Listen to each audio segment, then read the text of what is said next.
Question 1. Between a student and the coordinator of the Student Service Centre. First, you have some time to read questions 1 to 3.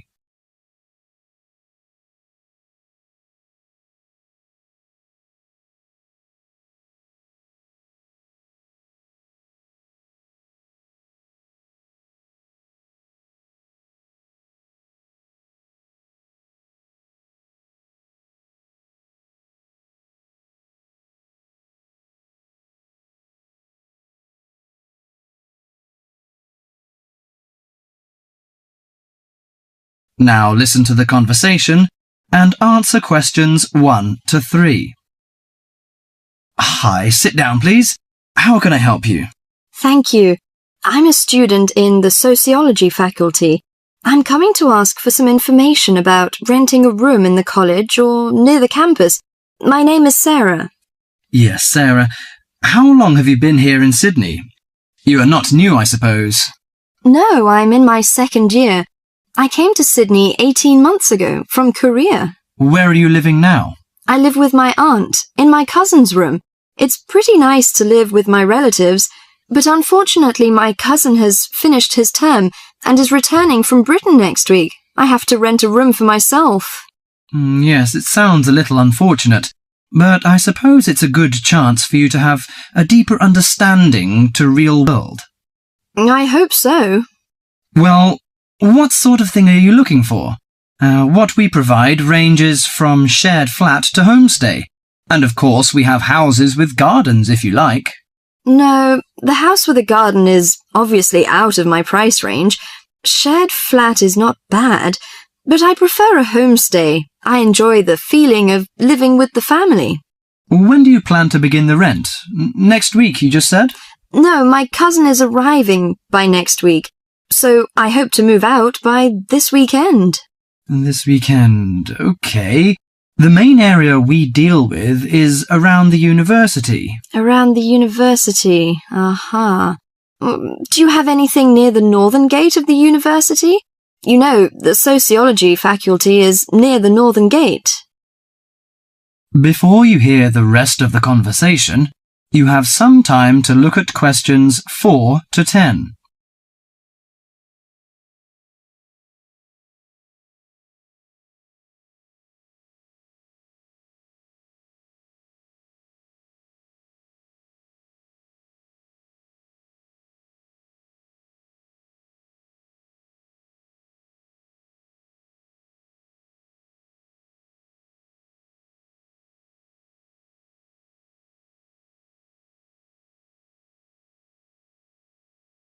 Now listen to the conversation and answer questions 4 to 10. Yes, what sort of price are you thinking of? Well, could you give me some idea? You know, I have no experience of renting a room. I don't know what price is reasonable, but I hope it's not over $300. I see. Usually the homestay ranges from $180 per month. Only $180? Yes, to $350 depending on a number of different factors. What does it depend on? Well, obviously the quality of the house, the facilities and extra services. Oh, I don't care about the quality very much, as long as it's clean. As to the facilities, I want the room with the separate bathroom. Kitchen isn't a necessity, because I don't want to cook by myself. I hope to have meals with the family if possible. Okay, let me check the files. Yes, I think this one might suit you. It's a family house with 2 vacant bedrooms. How about the owner of the house? I mean, is it a family or... According to the file, it is a retired lady. She wants to find college students as tenants. That's great! What's the condition of the rooms? The bigger bedroom is furnished and with a bathroom, and the rent is $320 per month. The smaller one charges $250. It is furnished too, but without bathroom. Oh, $320. It's a bit out of my range, but I think I prefer the bigger one. How about the meals? Well, the rent includes breakfasts and suppers. No lunches, however. You have to buy your lunch. That's no problem. I usually have my lunch in the college cafeteria. And that doesn't cover the water bill and electricity fee, but the laundry is included. Fine. Could you tell me the address? Yes, it's on 323 West Park Road. Let me get that down. 323.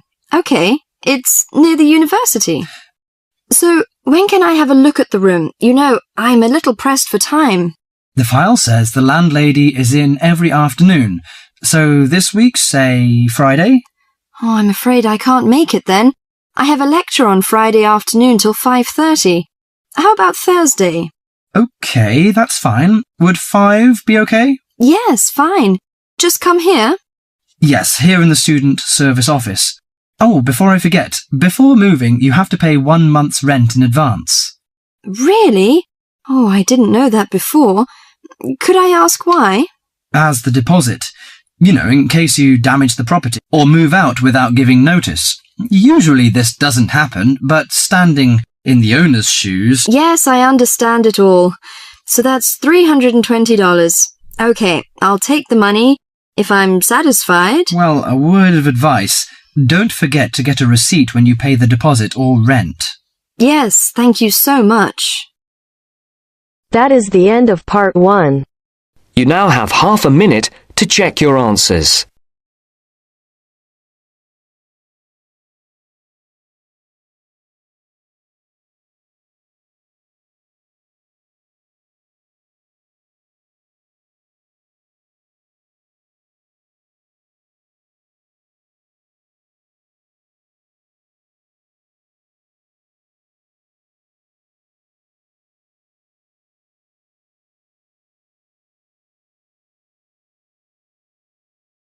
Now turns to part 2.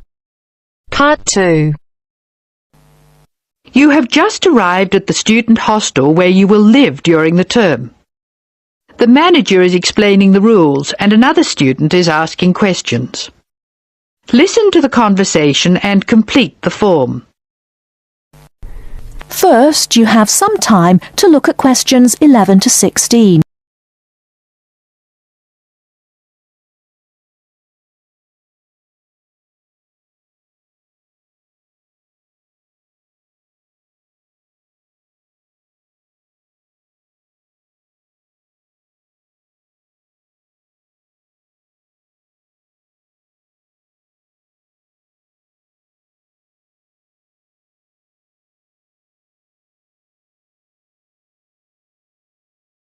Now, listen carefully and answer questions 11 to 16.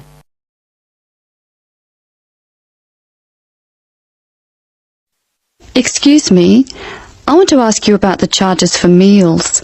Are they the same as they were last year? No, I'm afraid they're not. We've managed to keep most of them the same, but we've had to increase the charge for breakfast. How much is it now? It's $2.50. It used to be $2. I see. What about lunch? It's unchanged, still $3. Does dinner still cost $3? Yes, it does. We've managed to keep the prices down this year, but the best deal is the 3-meal plan for $48 per week. We give you vouchers to present when you come into the cafeteria, and you get 21 meals for your $48. That works out to a little more than $2 a meal. The 2-meal plan is also at last year's rates of $36 per week. We give you vouchers for that too. My sister was in this hostel before me. I'm sure the hours for breakfast used to be longer. Yes, they were. They used to be 7 to 9:30, but to keep our expenses down, we made them 7 to 9. Lunch is the way it was, though. Hold on, dinner, 6 to 7:30, isn't that a change? Yes, it is, and in fact the form is wrong. It used to be 5:30 to 7:30, but now it's 6 to 8 p.m. 6 to 8 p.m, that's good. So, which plan would you like? I'd like to think about it, please. I need to check my lecture schedule.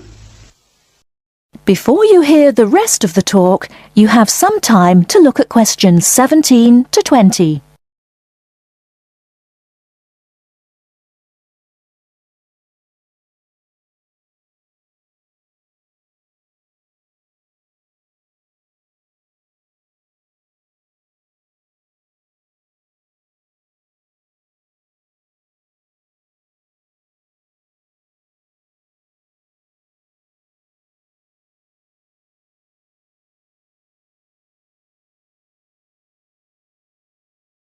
Now listen and answer questions 17 to 20.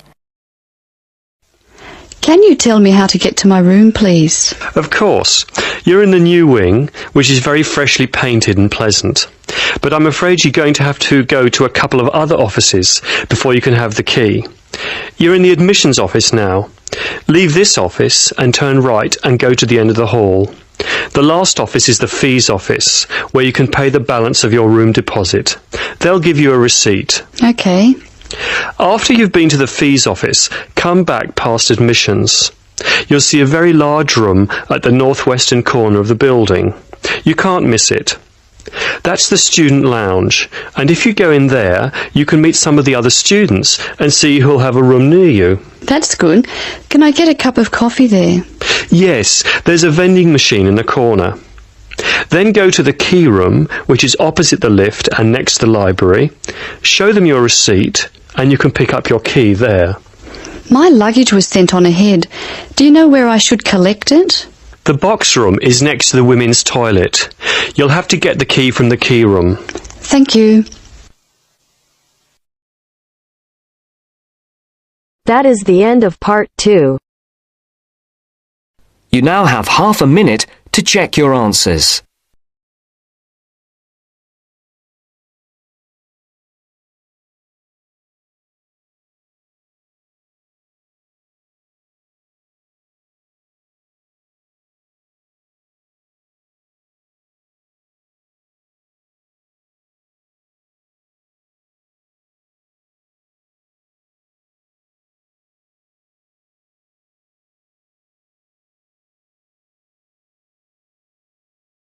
Now turn to section 3.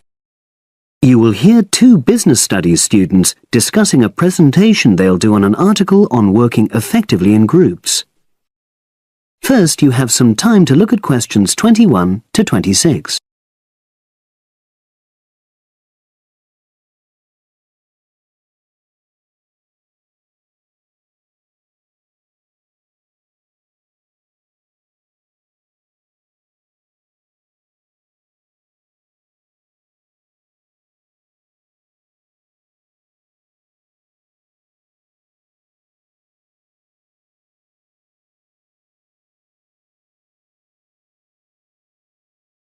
Now listen and answer questions 21 to 26. So, Brad, what did you think of the article on group work? Oh, hi, Helen.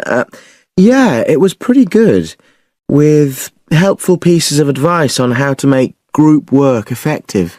I think we were lucky to be given such a straightforward text to present at the management skills seminar. Yeah. Actually, shall we discuss it now? Have you got time?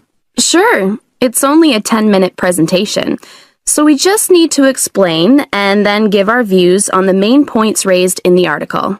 I'll jot down some notes. Right. So, there are 3 main sections. I suggest we start with listening. Yeah, effective listening in groups, because it's not something that's frequently covered on courses in our field. No, and we should say that in the presentation. Yeah. And also effective listening's pretty simple, you know. I don't think it's hard to learn. Well, people think it's easy, but in my experience, most of us tend to be very lazy listeners. Okay, I wouldn't argue with that. Something I do think we should emphasize is the power of the listener's posture, gestures, etc., in making speakers feel respected. Not that you're just waiting for them to finish before jumping in with your own ideas. Uh-huh. Okay, right. The next section is on goal setting. Let's make sure we're clear what the article says on this. Yeah. Well, firstly, it says that all group members must be given time to explain their own goals. That's it, yeah. And then, did it say that the whole group should agree on common goals? That's a bit too strong. It's more that everyone's agendas should be equally acceptable. But it does say that goals have to be realistic, you know... Achievable within a particular time? You've got it. That's really what the article's saying. There isn't really any point in having ideals if group members know they won't come to anything within a reasonable period. So, I think a summary covering those points will be enough for that part of the presentation, don't you? Yeah. Now, the last section is about conflict resolution. Actually, I thought it was the worst part of the article. Me too. I don't think it went into sufficient detail on the issue. Actually, I thought it devoted too much space to it, but that it was all rather boring, you know? It didn't mention some of the more radical theories. Absolutely. I found that really irritating. Right, and also I think it could have said more about conflict sometimes being healthy in groups. Absolutely. It just mentioned rather glibly about how we should avoid thinking of winners and losers, and that quick resolution of conflict is always desirable. Without explaining what these terms mean? Well, it gives quite detailed definitions, but doesn't develop a proper argument. Right. So, for the presentation, I think we just give some definitions and then explain what we felt were the weaknesses in the article's treatment of conflict resolution. Yeah, good. Now you have some time to look at questions 27 to 30.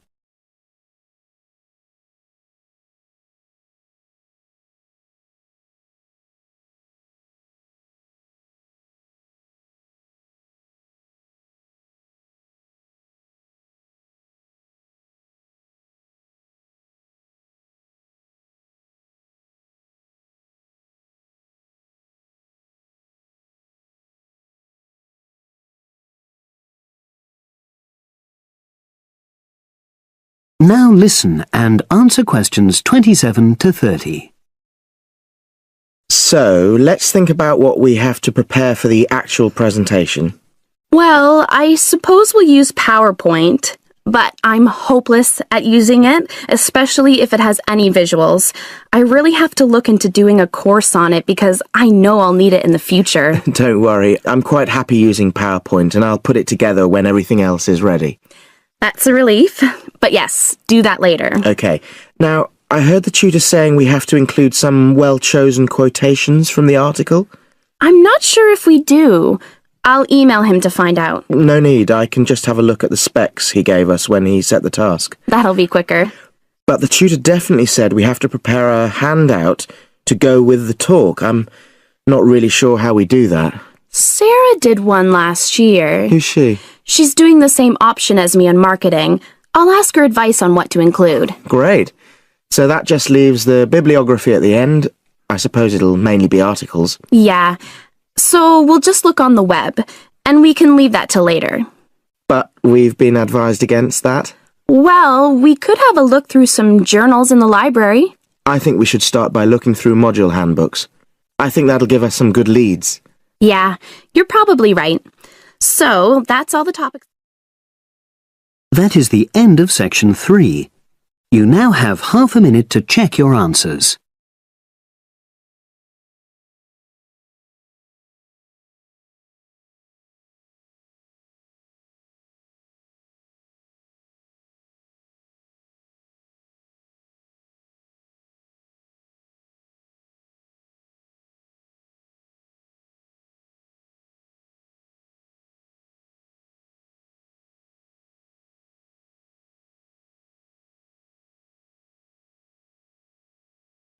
Now turns to Part 4.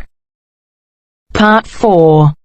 You'll hear a lecture on human civilization. First, you have some time to look at questions 31 to 40.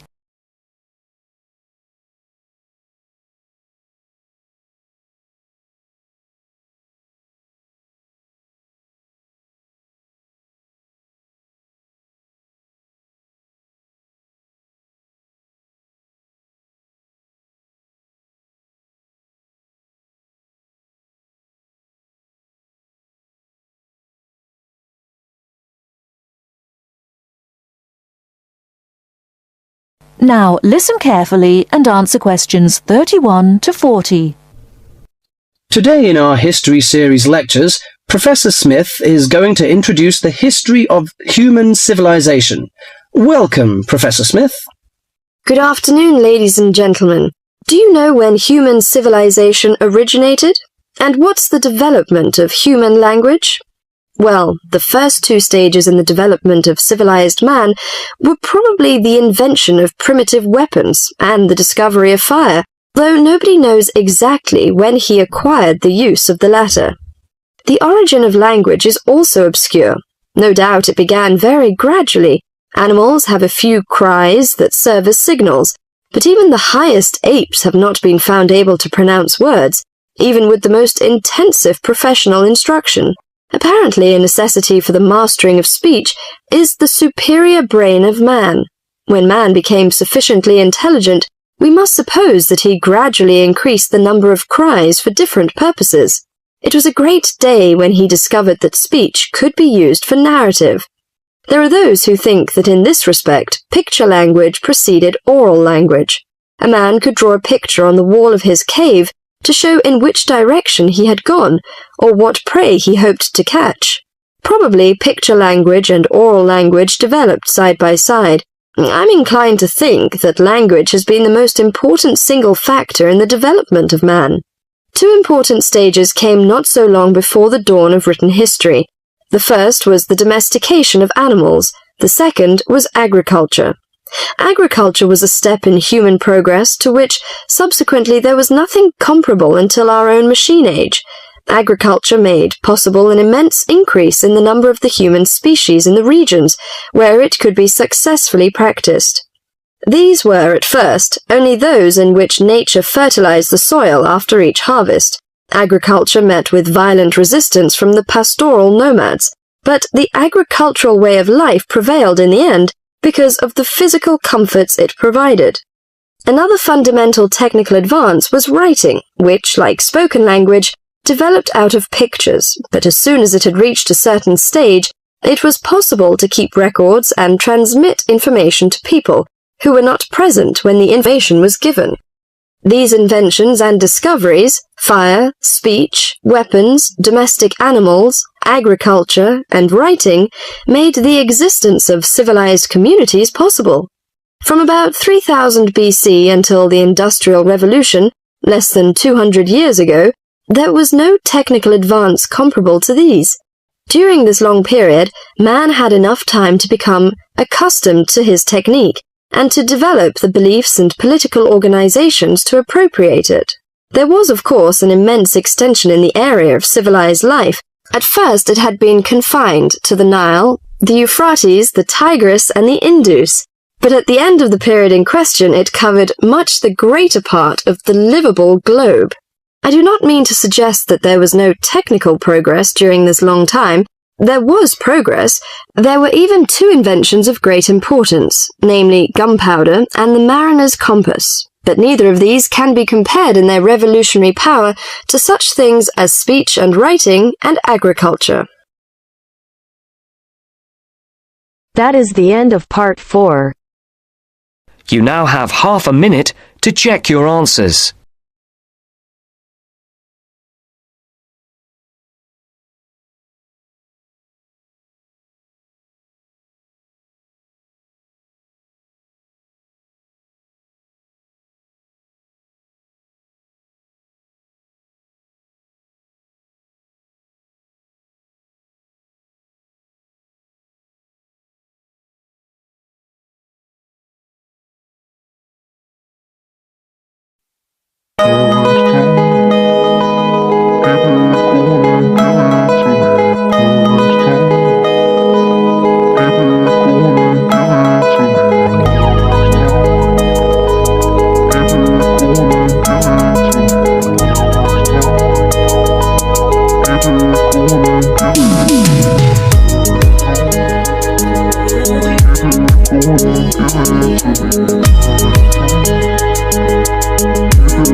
Give it